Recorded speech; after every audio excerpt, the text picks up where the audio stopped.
गरीब परिवार में जन्मी निमिषा प्रिया ने अपने सपनों को साकार करने के लिए नर्स बनकर गल्फ के यमन का रुख किया। संघर्षों से भरी इस यात्रा में उसने अपने करियर और निजी जीवन में कई उतार चढ़ाव देखे, लेकिन आज वो सन 2018 से यमन की सेंट्रल जेल में कातिल बनकर मौत की सज़ा पर है। यमनी सरकार ने भी उसकी मौत की सज़ा को मंजूरी दे दी है। आखिर क्यों उसे मौत की सज़ा दी गई? क्या वो सच में दोषी थी?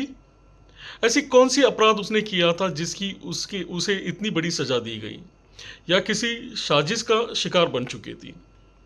आखिर मामला क्या है? इन सारे सवालों के जवाब के लिए आइए निमिषा प्रिया की पूरी कहानी को विस्तार में जानने की कोशिश करते हैं। नमस्कार दोस्तों, मैं हूं शेखर। अगर आप मेरे चैनल में पहली बार आए हैं तो कृपया चैनल को लाइक, शेयर और सब्सक्राइब कीजिए ताकि आने वाले अगले वीडियोस आप तक पहुंच सके। आपकी एक लाइक जो है हमारे लिए बहुत ही कीमती है। निमिषा प्रिया का जन्म 1 जनवरी 1989 को केरला के पालक्काड जिले के कोलेनकोड में एक गरीब परिवार में हुआ। वहीं पली बड़ी और पढ़ाई में हमेशा अच्छे नंबर लाने वाली निमिषा उसके गांव के स्थापीय चर्च की मदद से अपनी पढ़ाई की और अपनी भविष्य की सुधार के लिए वो नर्सिंग कोर्स को चुनी, जो उसी चर्च के सहायता से पूरा कर पाई। हालांकि वो केरला में नर्स के रूप में कहीं भी काम नहीं कर सकती, क्योंकि उसने नर्सिंग शुरू करने से पहले ही अपनी हाई स्कूल की पढ़ाई पूरी कर नहीं सकी थी। सन 2008 में प्रिया ने अपने गरीब परिवार को सहारा बनने के लिए केरला के एक एजेंसी के जरिए यमन का रुख किया। वहां उसने यमन की राजधानी सना में एक सरकारी अस्पताल में नर्स के रूप में काम किया। इसके दरमियान सन 2011 में प्रिया ने अपने परिवार द्वारा तय किए शादी के लिए केरला लौटती है और टोनी थॉमस नाम के शख्स से शादी रचाती है। फिर अपने पति को भी अपने साथ यमन लेकर चली जाती है। हालांकि यमन में टोमी कुछ खास काम काज नहीं कर पाए। वो छोटे मोटे काम जो भी मिलता उसे करने लगे, जिससे दोनों के पैसों से घर खर्च चल रहा था। सन 2012 दिसंबर में उनकी बेटी का जन्म होता है। इस दौरान परिवार को फिनेंशियली समस्याओं का सामना करना पड़ता है, जिसकी वजह से टोमी थॉमस ने 2014 में अपनी बेटी के बेहतर भविष्य के लिए और उसे पढ़ाई के लिए उसे भारत वापस ले जाने के लिए फैसला करते हैं। प्रिया ने यमन में ही रहकर परिवार को फिनेंशियली रूप में सहारा देने का फैसला लेती है। यह सब कुछ ठीक चल रहा था। अचानक सन 2014 में उसने अपनी नौकरी छोड़ दी और खुद का क्लिनिक खोलने का सपना देखा। उसने डॉक्टरिंग भी नहीं की थी, सिर्फ अपने नर्सिंग के एक्सपीरियंस के बल पर अस्पताल खोलने का प्रयास किया। यमन के कानून के अनुसार प्रवासी कर्मचारी यानी अजनबी कोई भी उस देश में अपनी खुद की कारोबार नहीं कर सकता, और अगर करना भी चाहे तो उसे एक यमनी निवासी के नाम पर ही कारोबार का लाइसेंस निकालना होगा। अब ये प्रिया को एक समस्या बन गया था और अब उसे एक यमनी बिजनेस पार्टनर की ज़रूरत थी। जब पार्टनर की खोज में थी तब उसे तलाल अब्दो मेहदी नाम का एक यमनी निवासी से मुलाकात हुआ, जो एक लोकल कपड़े की दुकान चलाता था। अब तलाल अब्दो उसके साथ पार्टनर बनने के लिए राज़ी हो गया, पर वो प्रिया से कहता है कि कारोबार के लिए सिर्फ 25% रकम ही देगा, बाकी के रकम प्रिया को ही जुटाने होंगे, और अस्पताल का लाइसेंस भी तलाल के नाम पर ही होगा। इन सारी बातों को मानते हुए प्रिया ने उसे अपना बिजनेस पार्टनर बनाया और अपनी खुद की कारोबार चलाने की तैयारियां की। सन 2015 की शुरुआत में प्रिया ने अल अमन नाम के एक मेडिकल क्लिनिक शुरू किया, जो कि 14 बिस्तरों का एक छोटा सा अस्पताल था, जिसके लिए प्रिया और उसके शोहर ने मिलकर कर्ज भी लिया था। अब प्रिया और तलाल मेहदी के बीच नज़दीकी बढ़ने लगी और दोनों एक साथ एक घर में ही रहने लगे।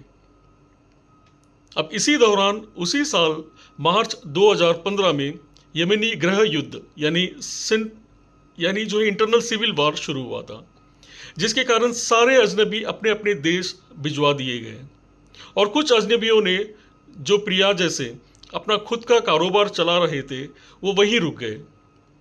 इसी तरह प्रिया ने भी अपने मेहनत से कमाए पैसे को देखते हुए देश में बने रहने के लिए फैसला किया। इस बीच उनके पार्टनर तलाल मेहदी के साथ समस्याएं जो है बढ़कर उनके लिए जो है मुश्किलें बन गई थी।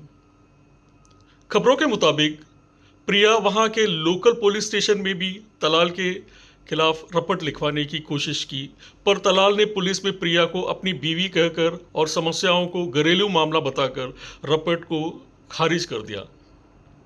जब उसने दूसरी बार रपट लिखवाने गई तो तलाल ने अपने इन्फ्लुएंस के इस्तेमाल करके प्रिया को ही 6 दिन लॉकअप में बंद कर दिया। प्रिया के अनुसार मेहदी ने जो है उसके सारे पैसे छीन लिए, उसे धमकाता रहा और पिस्तौल की बल पर शारीरिक रूप से जो है नाजायज संबंध बनाता रहा।